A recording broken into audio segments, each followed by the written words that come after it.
Hi friends, welcome to my channel. AP వాతావరణ శాఖ నుంచి వెదర్ రిపోర్ట్ అయితే వచ్చింది. ముఖ్యంగా ఆంధ్రప్రదేశ్లో ఇవాళ రేపు ఏ జిల్లాలో వర్షాలు కురనున్నాయి, దానికి సంబంధించిన వివరాలు అయితే తెలుసుకుందాం. వీడియోని అయితే చివరి వరకు చూడండి. వీడియోలోని ఇన్ఫర్మేషన్ నచ్చినట్లయితే ఛానల్ని సబ్స్క్రైబ్ చేసుకోండి. చాలామంది వీడియోస్ చూస్తున్నారు కానీ లైక్ చేయట్లేదు.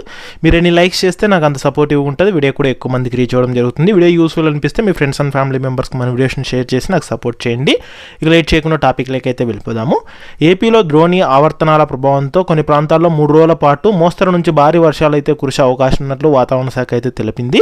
నిన్నటి ఉపరితల ఆవర్తనం ఉత్తర అంతర్గత కర్ణాటక ఆనుకొని ఉన్న తెలంగాణ మీదుగా కొనసాగుతోంది. ఇప్పుడు సముద్ర మట్టానికి 4.5 కిలోమీటర్ల ఎత్తులో నైరుతి దిశగా వంగి ఉంది. ఉపరితల ఆవర్తనంపై నుండి నిన్నటి ద్రోణి ఉత్తర అంతర్గత కర్ణాటక తెలంగాణకు ఆనుకొని ఉన్న ఆగ్నేయ అరేబియా సముద్రం మీదుగా కేరళ గుండా సగటు సముద్ర మట్టానికి 1.5 కిలోమీటర్ల ఎత్తు వరకు విస్తరించి ఉంది. ఇక వీటి ప్రభావంతో తేలికపాటి నుంచి మోస్తరు వర్షము లేదా ఉరుములతో కూడిన జల్లులు కొన్ని చోట్ల కురిసే అవకాశం ఉందని, అలాగే భారీ వర్షాలు 1-2 చోట్ల కురిసే అవకాశం ఉన్నట్లు, ఉరుములతో కూడిన మెరుపులు, బలమైన ఉపరితల ఈదురుగాళ్లు గంటకు 30 నుంచి 40 కిలోమీటర్ల వేగంతో వీచే అవకాశం ఉన్నట్లు వాతావరణ శాఖ అధికారులు హెచ్చరికలు అయితే జారీ చేశారు. ఇక దీని ప్రభావంతో ఏపీలో ఇవాళ రేపు శ్రీకాకుళం, పశ్చిమ గోదావరి, విజయనగరం, కోనసీమ, పార్వతీపురం, తూర్పు గోదావరి, అల్లూరు సీతారామరాజు, ఏలూరు, కాకినాడ, చిత్తూరు, ప్రకాశం, అన్నమయ్య, నంద్యాల, అనంతపురం, తిరుపతి, విశాఖపట్నం, వైఎస్ఆర్ కడప, అనకాపల్లి, నెల్లూరు, కర్నూలు, శ్రీ సత్యసాయి జిల్లాల్లో తేలికపాటి నుంచి మోస్తరు వర్షాలు కురిసే అవకాశం ఉన్నట్లు ఏపీ విపత్తుల నిర్వహణ సంస్థ హెచ్చరికలు అయితే జారీ చేసింది.